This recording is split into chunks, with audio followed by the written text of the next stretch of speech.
Hello everyone, welcome to Disha classes. जैसे कि आपको पता है, दिशा क्लासेस पर आपको नेट कॉमर्स एग्ज़ाम के लिए और एचटेट पीजीटी कॉमर्स एग्ज़ाम के लिए सभी सब्जेक्ट्स की videos chapter wise and topic wise मिलती हैं।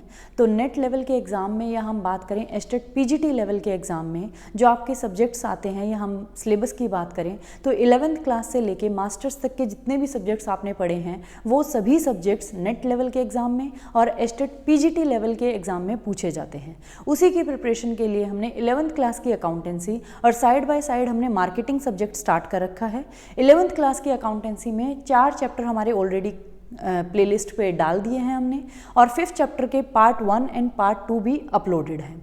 और आज हम बात करेंगे पार्ट 3 की।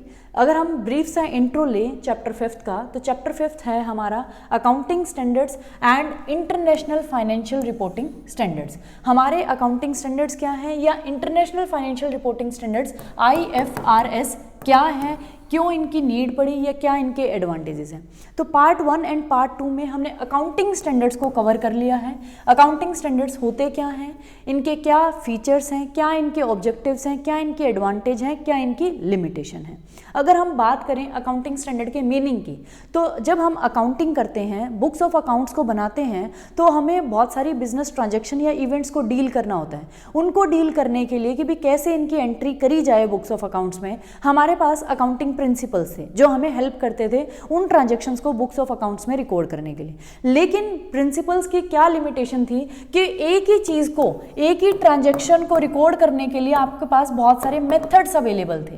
आप एक ही ट्रांजैक्शन को कई मेथड से रिकॉर्ड कर सकते थे, जिसकी वजह से हमारी जो फाइनेंशियल स्टेटमेंट थी वो ना तो कंसिस्टेंट थी ईयर टू ईयर, ना वो कंपेरेबल थी, ना आप उन्हें कंपेयर कर सकते थे।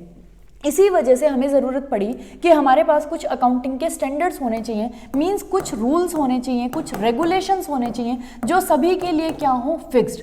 तो जो हमारे अकाउंटिंग स्टैंडर्ड्स हैं वो ऐसे रूल्स एंड रेगुलेशंस हैं जो सभी ऑर्गेनाइजेशंस के लिए फिक्स्ड हैं, कंपल्सरी है, मैंडेटरी है। आपको इनको फॉलो करके ही अकाउंटिंग में जब आप बुक्स ऑफ अकाउंट्स बनाएंगे उसमें ट्रांजेक्शन्स को रिकॉर्ड करना है। इन्होंने उसका तरीका बताया है कि भी किसी भी चीज़ को अगर आपको बुक्स ऑफ अकाउंट में रिकॉर्ड करना है या उसकी एंट्री करनी है तो किस तरीके से आप करेंगे। अब ये सबके लिए क्या है, यूनिफॉर्म है, सबके लिए सेम है, सबको वही सेम रूल्स एंड रेगुलेशंस को फॉलो करके ही एंट्रीज बुक्स ऑफ अकाउंट में करनी है। तो ये था हमारा अकाउंटिंग स्टैंडर्ड का कंसेप्ट।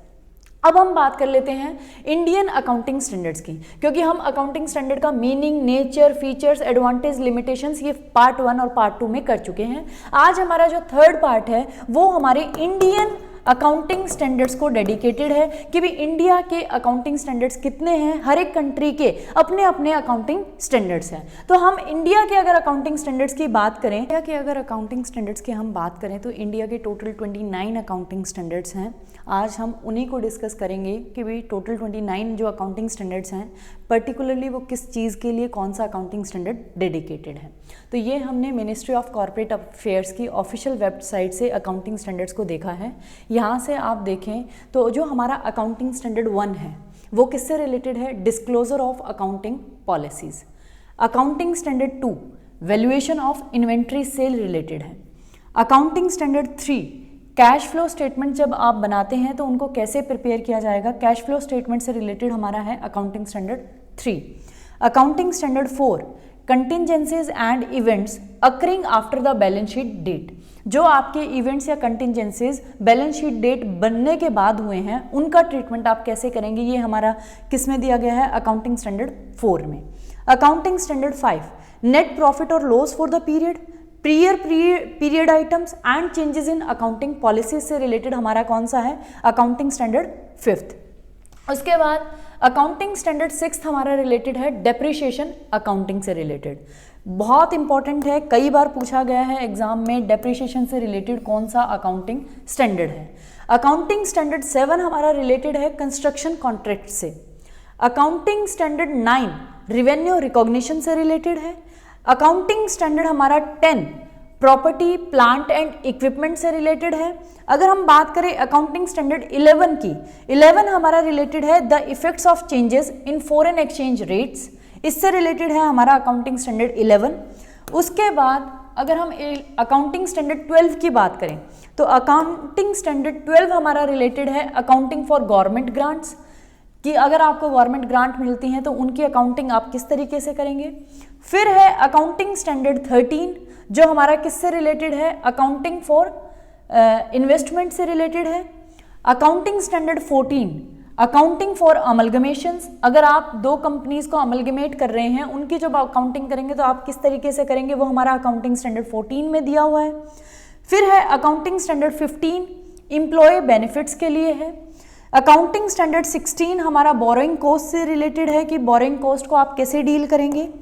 अगर हम बात करें अकाउंटिंग स्टैंडर्ड 17 की तो वो हमारा रिलेटेड है सेगमेंट रिपोर्टिंग से, कि आपकी जो सेगमेंट अगर है उसकी रिपोर्टिंग आप प्रिपेयर करेंगे तो कैसे करेंगे।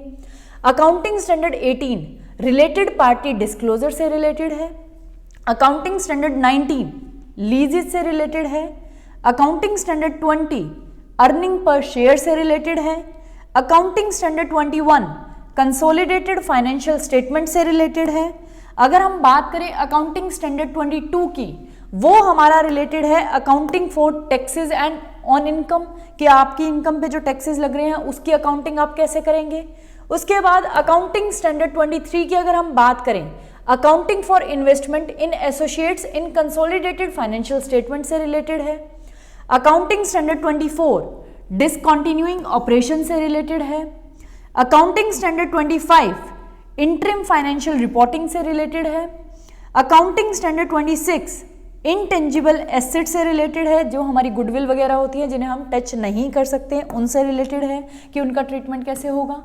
और फिर हम बात करें अकाउंटिंग स्टैंडर्ड 27 की, financial reporting of interest in joint venture से रिलेटेड है। Accounting standard 28 impairment of asset से रिलेटेड है। Accounting standard 29 provision contingent liabilities and contingent asset से रिलेटेड है। तो ये थे हमारे 29 अकाउंटिंग स्टैंडर्ड्स जो इंडियन अकाउंटिंग स्टैंडर्ड्स हैं। आज की वीडियो थोड़ा हो सकता है आपको बोरिंग लगे, क्योंकि इसमें सिर्फ मुझे आपको रीड करके ही बताना था कि भी टोटल जो हमारे अकाउंटिंग स्टैंडर्ड्स हैं इंडिया के, वो किस से रिलेटेड कौन सा अकाउंटिंग स्टैंडर्ड है, किस चीज़ से रिलेटेड, किस अकाउंटिंग स्टैंडर्ड के किस चीज़ से रिलेटेड कौन से अकाउंटिंग स्टैंडर्ड में उससे रिलेटेड बात कही गई है या उसका ट्रीटमेंट बताया गया है। इसलिए आपको हो सकता है बोरिंग हो सकता है, लेकिन कुछ बच्चों को अकाउंटिंग स्टैंडर्ड्स अगर वो सर्च करते हैं तो नहीं मिलते।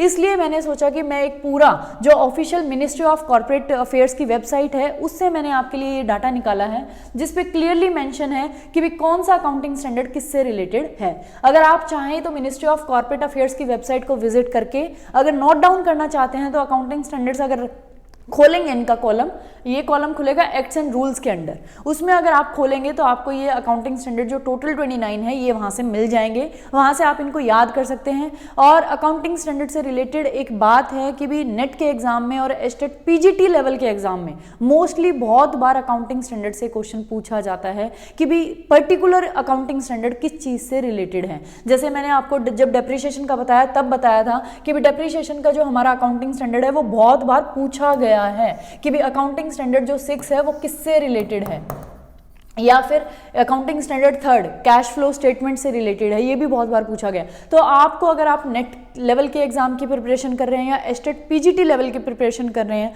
तो आपको अकाउंटिंग स्टैंडर्ड जो हमारे टोटल 29 है उनको याद करना पड़ेगा। मोस्ट इंपॉर्टेंट चैप्टर है जिसमें से बहुत बार क्वेश्चन आता ही आता है। और क्वेश्चन ये नहीं पूछा जाता what is the meaning of accounting standard, ये आपसे कोई नहीं पूछेगा, वो आपके कंसेप्ट्स क्लियर करने के लिए है। लेकिन ये पूछा जाएगा कि भी अकाउंटिंग स्टैंडर्ड 9 किससे रिलेटेड है, तो आपको पता होना चाहिए वो रेवेन्यू रिकॉग्निशन से रिलेटेड है।